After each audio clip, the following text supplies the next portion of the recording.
We've all been there. You meet someone who seems charming, helpful, even inspiring. You let them into your life, share your thoughts, your vulnerabilities, perhaps even your dreams. And then, slowly or suddenly, you realize something is deeply wrong. The warmth was an illusion. The kindness had strings attached. The person you trusted was wearing a mask all along. Carl Rogers, one of the most influential psychologists of the 20th century, dedicated his life to understanding what makes people truly authentic and psychologically healthy.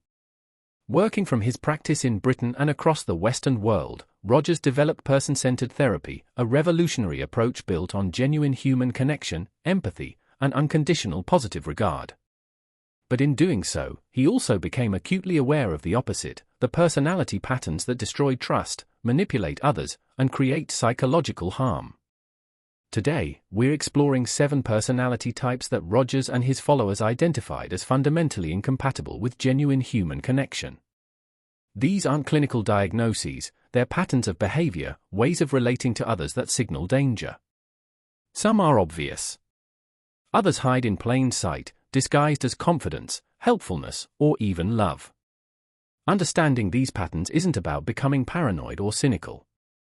It's about protecting yourself, recognizing red flags early, and preserving your psychological well-being. Because as Rogers understood better than most, genuine relationships are built on authenticity, mutual respect, and psychological safety.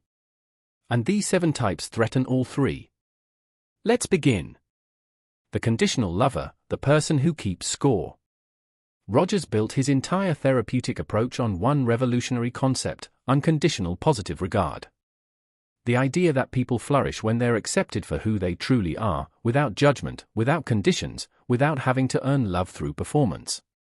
It sounds simple, but it's profoundly rare. The first personality type Rogers warned against is the exact opposite, the conditional lover. Picture this: you're in a relationship, romantic, familial, or friendship, where affection feels like currency. You receive warmth and approval only when you meet certain standards. Perhaps you're praised when you succeed at work, but met with cold silence when you fail. Maybe you're shown love when you agree with their opinions, but face disappointment or withdrawal when you express a different view.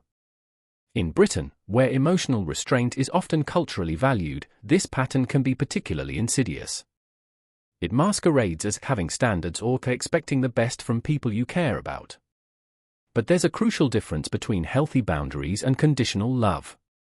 The conditional lover keeps an invisible scorecard. They mentally track your successes and failures, your compliance and resistance. Love becomes transactional. I'll be there for you if you do this. I'll support you when you become that. The message, spoken or unspoken, is clear: you're acceptable only when you meet their criteria. Rogers observed this pattern frequently in his practice, particularly in parent-child relationships. A father who only showed pride when his son excelled at rugby. A mother who offered affection only when her daughter dressed and behaved in socially acceptable ways. The psychological damage was profound.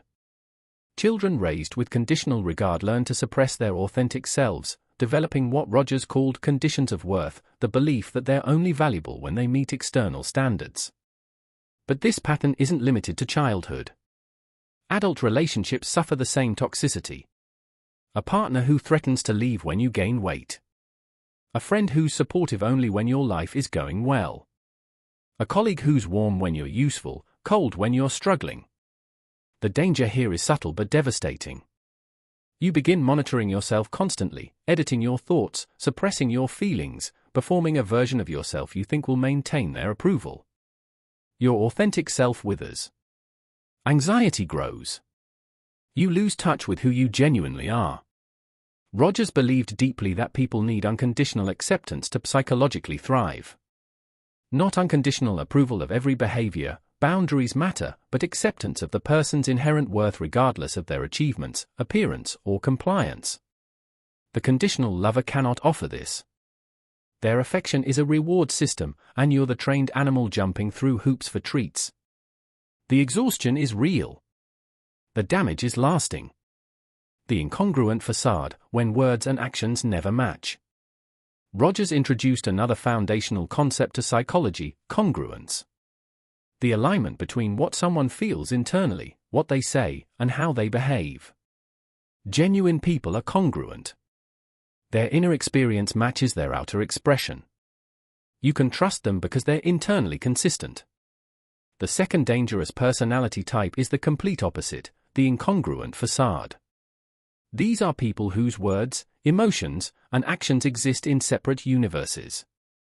They say they care about you while consistently prioritizing themselves. They claim to be honest while weaving elaborate deceptions. They present themselves as confident and secure while their behavior reveals deep insecurity and fear. In professional settings across London, Manchester, or Edinburgh, you'll encounter this type regularly. The manager who speaks passionately about work-life balance during team meetings, then sends emails at midnight expecting immediate responses. The colleague who expresses support for your promotion in person, then subtly undermines you to senior leadership. The business partner who agrees to equal collaboration, then makes unilateral decisions behind your back. Rogers worked with countless clients damaged by incongruent relationships. One case involved a woman whose husband regularly proclaimed his love and commitment while maintaining an emotional affair with a coworker. The confusion this created was psychologically devastating. She couldn't trust her perception of reality. Were his words true? Were her instincts wrong? The cognitive dissonance, holding two contradictory beliefs simultaneously, created profound anxiety and self-doubt. This is the core danger of the incongruent facade. They make you question your own judgment. You notice the mismatch between their words and actions, but they're so convincing in their verbal presentation that you begin doubting what you clearly see. Maybe I'm being too sensitive. Maybe I misunderstood. Maybe I'm the problem. You're not the problem. The incongruence is real. Rogers emphasized that genuine therapeutic relationships require the therapist to be fully congruent, to acknowledge their own feelings honestly, even when uncomfortable. This transparency builds trust and safety. The incongruent person does the opposite. They create psychological fog, leaving you perpetually uncertain about where you stand, what's real, and whether you can trust your own perceptions. Watch for these patterns: someone who frequently says "I'm fine" while their body language screams distress, then later explodes with resentment. Someone who preaches integrity while cutting ethical corners. Someone who claims to value your friendship while consistently breaking commitments. The incongruence might seem like simple hypocrisy, but it's more insidious. These individuals often believe their own narrative. They've disconnected from their authentic feelings so completely that they genuinely don't recognize the mismatch. This makes them particularly dangerous. They are not consciously lying, they're psychologically fragmented. Trust requires consistency. The incongruent facade offers only confusion. The empathy desert, the person who cannot see beyond themselves. Rogers considered empathy the cornerstone of all genuine human connection. Not sympathy, which is feeling sorry for someone. Not projection, which is assuming others feel as you do. But true empathy, the ability to accurately perceive another person's internal world, to understand their feelings and perspectives from their frame of reference, not yours. The third personality type to avoid is the empathy desert, someone fundamentally incapable of genuine empathic understanding. These individuals go through life experiencing other people as objects, tools, obstacles, or mirrors, never as separate beings with their own valid internal experiences. Everything gets filtered through their own needs, perspectives, and emotional states. Your pain matters only if it inconveniences them. Your joy is relevant only if it serves their purposes.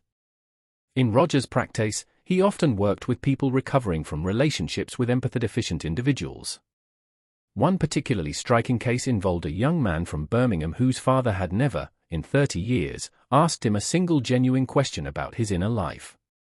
Every conversation circled back to the father's opinions, experiences, and needs.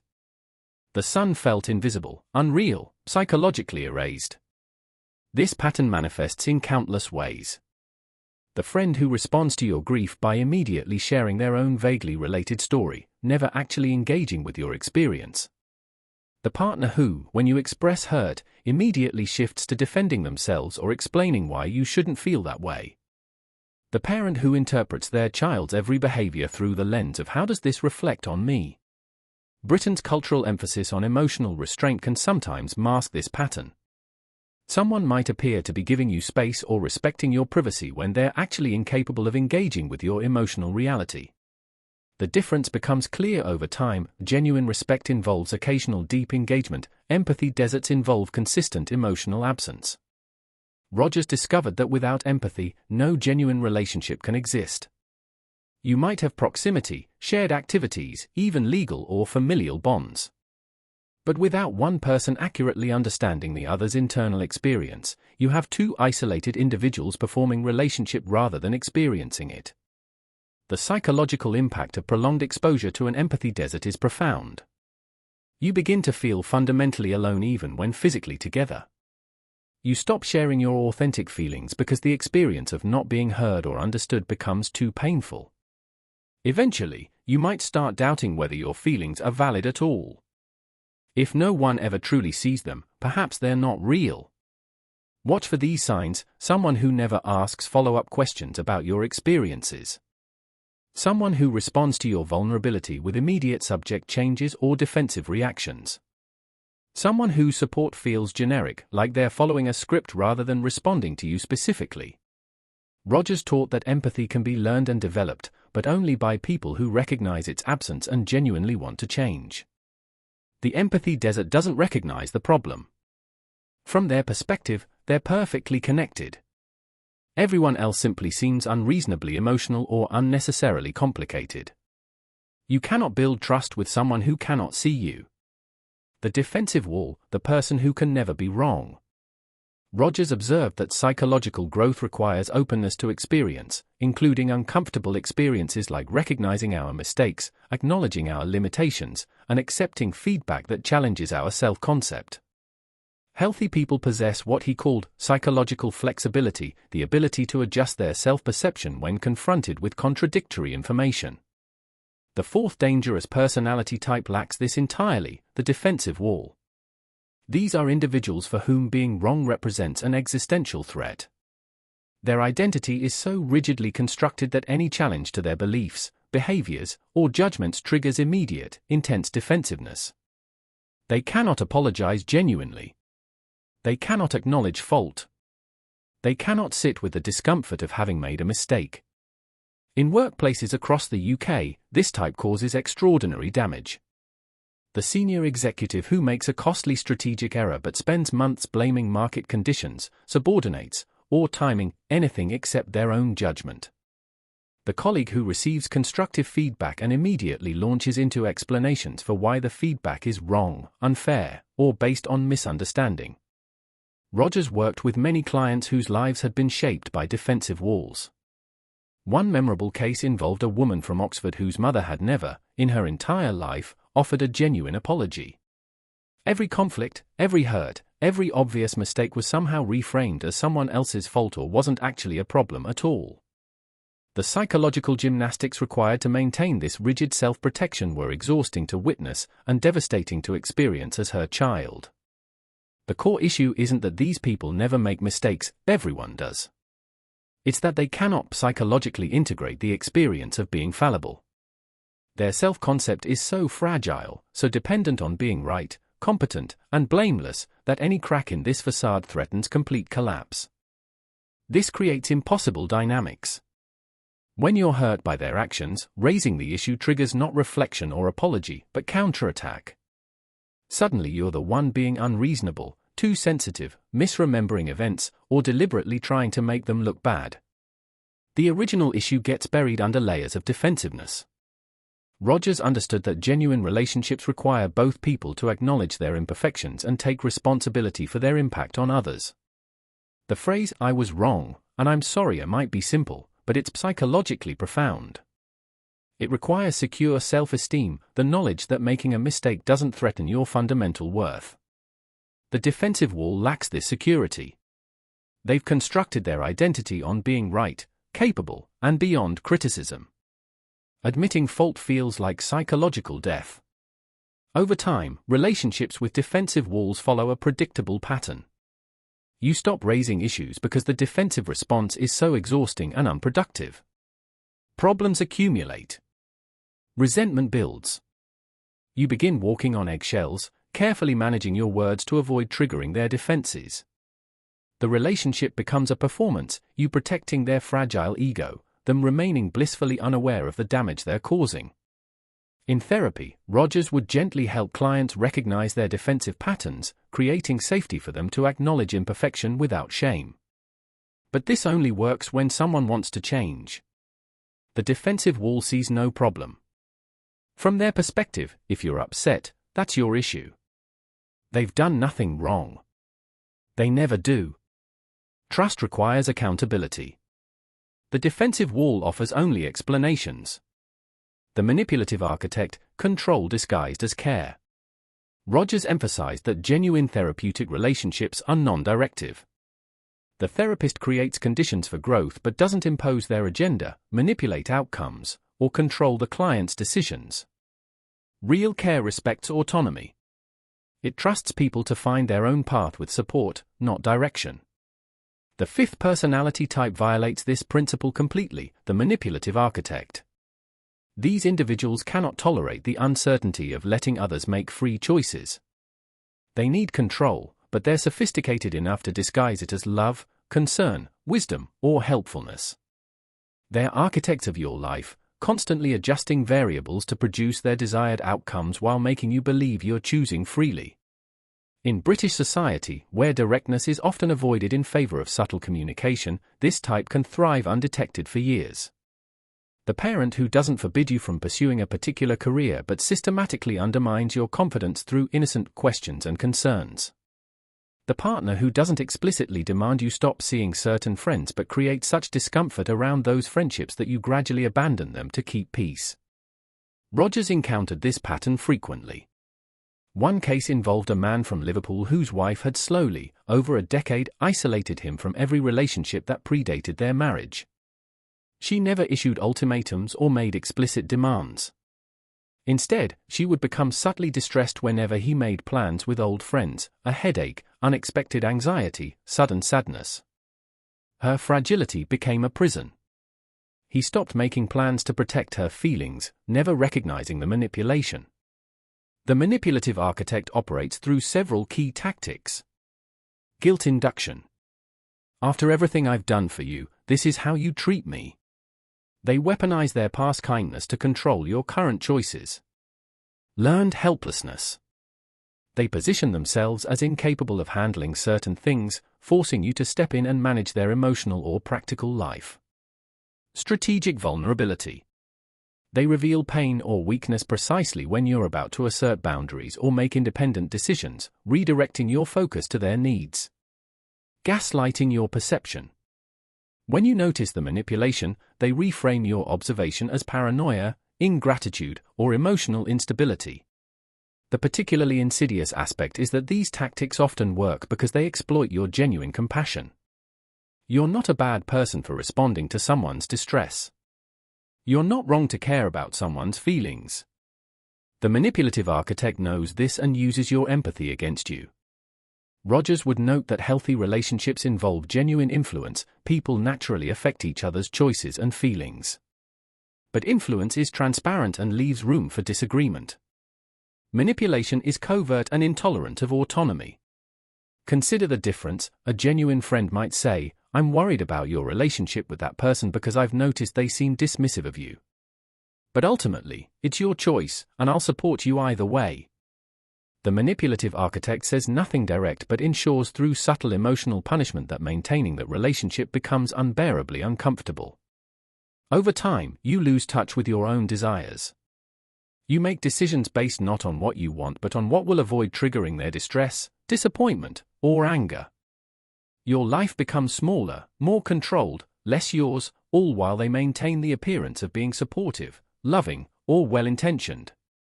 Rogers believed deeply in the human capacity for self-direction when given the right conditions. The manipulative architect cannot tolerate this. Your autonomy threatens their control. Your growth might lead you away from them. So they architect your life in ways that keep you close, dependent, and manageable. The tragedy is that this isn't love, no matter how they frame it.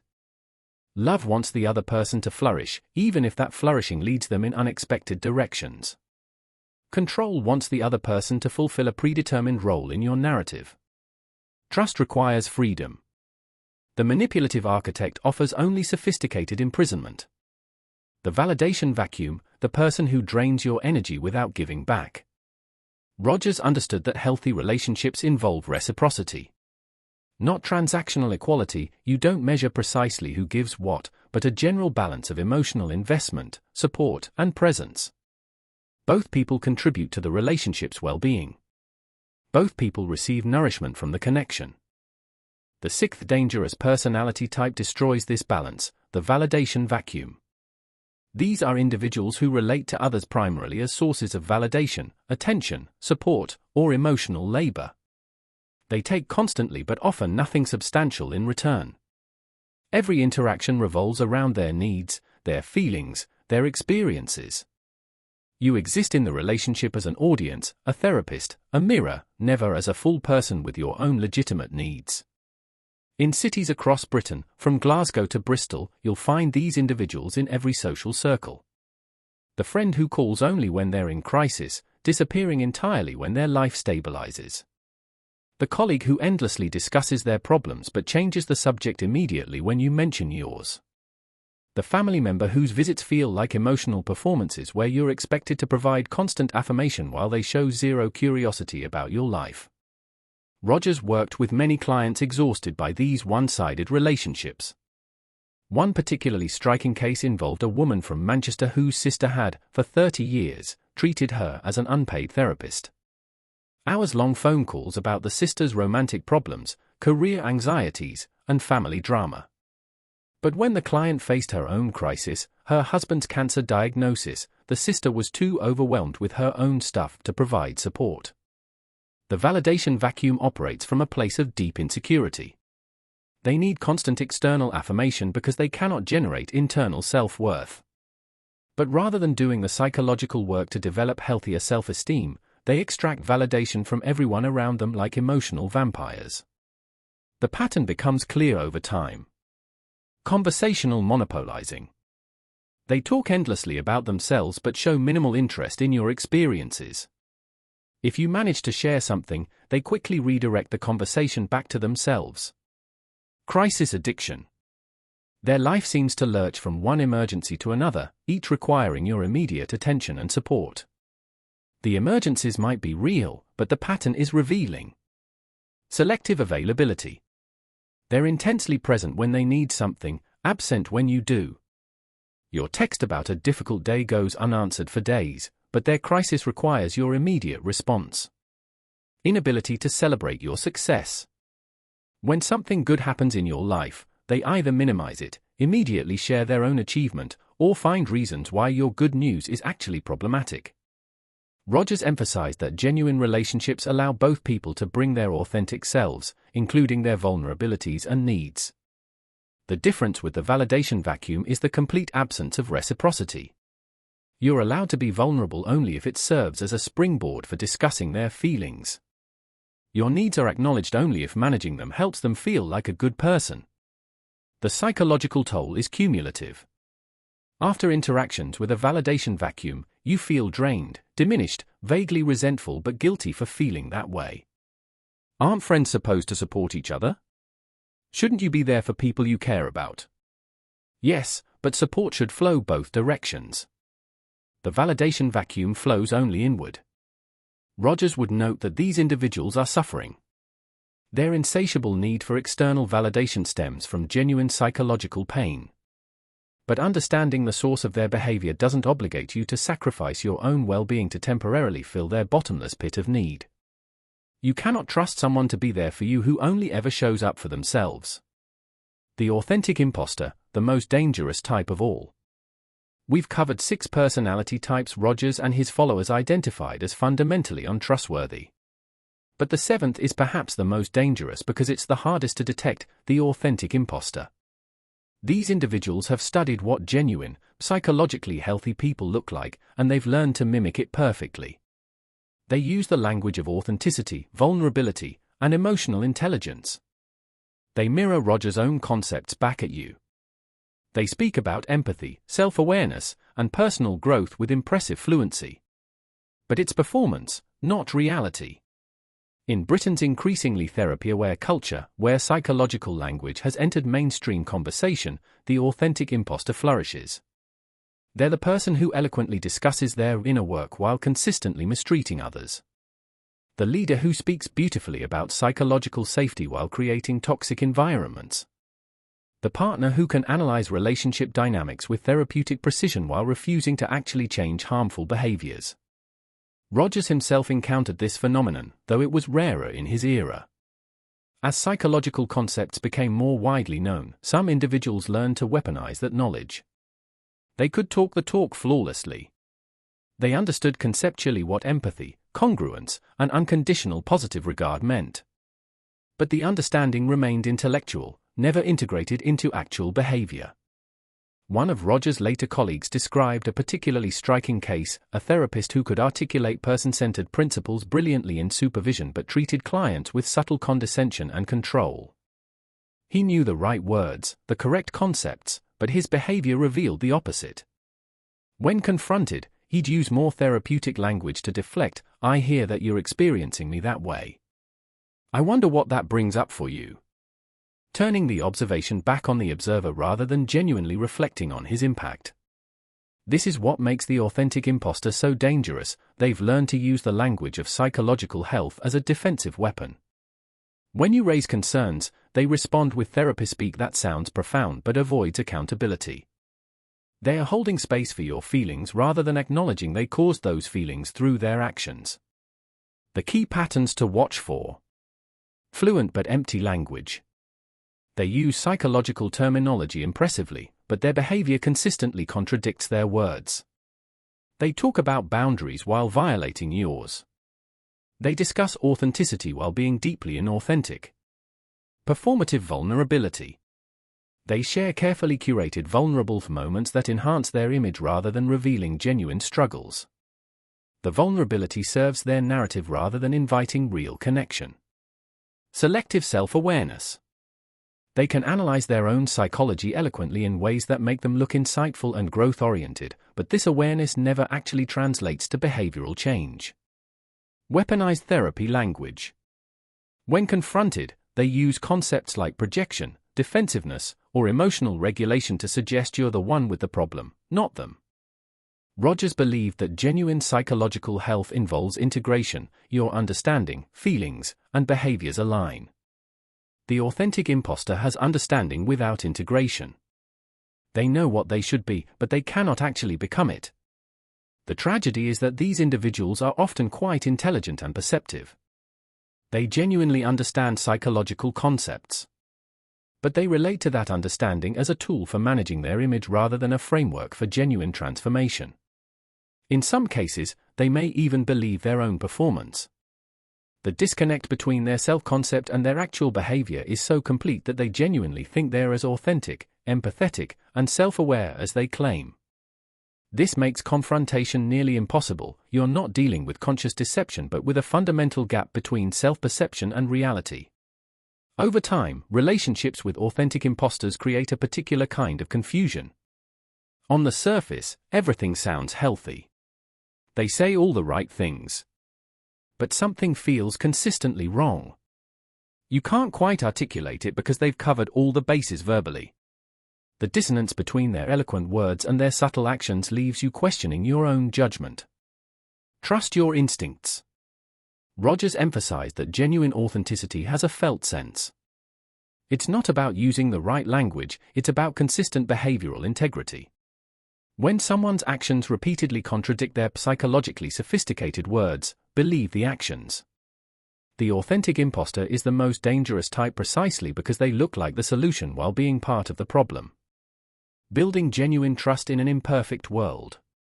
We've explored 7 personality types Carl Rogers identified as fundamentally untrustworthy: the conditional lover who makes affection transactional, the incongruent facade whose words and actions never align, the empathy desert incapable of seeing beyond themselves, the defensive wall who can never be wrong, the manipulative architect who disguises control as care, the validation vacuum who drains without giving back, and the authentic imposter who performs psychological health without embodying it.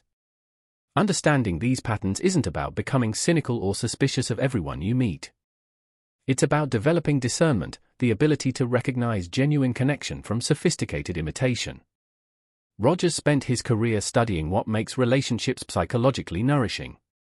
He identified 3 core conditions: genuineness, where people are authentically themselves without facade; empathy, where people accurately understand each other's inner worlds; and unconditional positive regard, where people feel valued for who they fundamentally are, not what they achieve or how they perform. The 7 personality types we've discussed violate these conditions in various ways.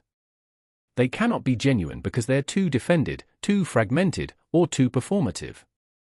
They cannot offer real empathy because they're trapped in their own perspectives. They cannot provide unconditional positive regard because they need you to be a certain way to serve their needs. The good news is that genuinely trustworthy people exist. They're not perfect, no one is. They make mistakes, have bad days, and carry their own psychological wounds. But they possess something the 7 types lack: the capacity for genuine connection and the willingness to do the uncomfortable work of authentic relationship. You'll recognize them by their consistency over time. Their words and actions align more often than not. When you express hurt, they listen and reflect rather than immediately defending. They show curiosity about your inner world, not just as it relates to them but as a whole landscape worth exploring. They celebrate your growth even when it takes you in directions they didn't anticipate. They apologize genuinely when they cause harm. They show up for you with similar energy to what they expect you to bring to them. Rogers believed deeply in human potential for psychological growth and genuine connection. He saw countless people transform their capacity for authentic relating through self-awareness, courage, and practice. But he also recognized that not everyone is on that path. Some people are too defended, too wounded, or too invested in their current patterns to engage in the vulnerable work of real relationship. Your responsibility isn't to fix them or endure them. It's to recognize them early, protect your psychological well-being, and invest your limited time and energy in relationships that nourish rather than deplete you. As you move through your life, in London, Edinburgh, Manchester, or wherever your journey takes you, carry these patterns in your awareness. Notice the subtle signs before they become obvious problems. Trust your instincts when something feels wrong, even if you can't immediately articulate why. And remember that genuine connection, while rare and requiring effort from both people, is one of the most profound sources of human well-being. Rogers taught us that people flourish in relationships characterized by authenticity, empathy, and unconditional acceptance. You deserve nothing less. And the first step toward experiencing that kind of connection is recognizing and walking away from its opposite. The 7 personality types we've discussed today will cross your path. Sometimes they'll be obvious. More often, they'll be subtle, sophisticated, wearing masks of charm or competence or even therapeutic language. Your job isn't to change them or prove their toxicity to others who don't see it yet. Your job is simply this: recognize them, protect yourself, and keep searching for the genuine connections that make life worth living. Because they're out there. And you're worthy of them.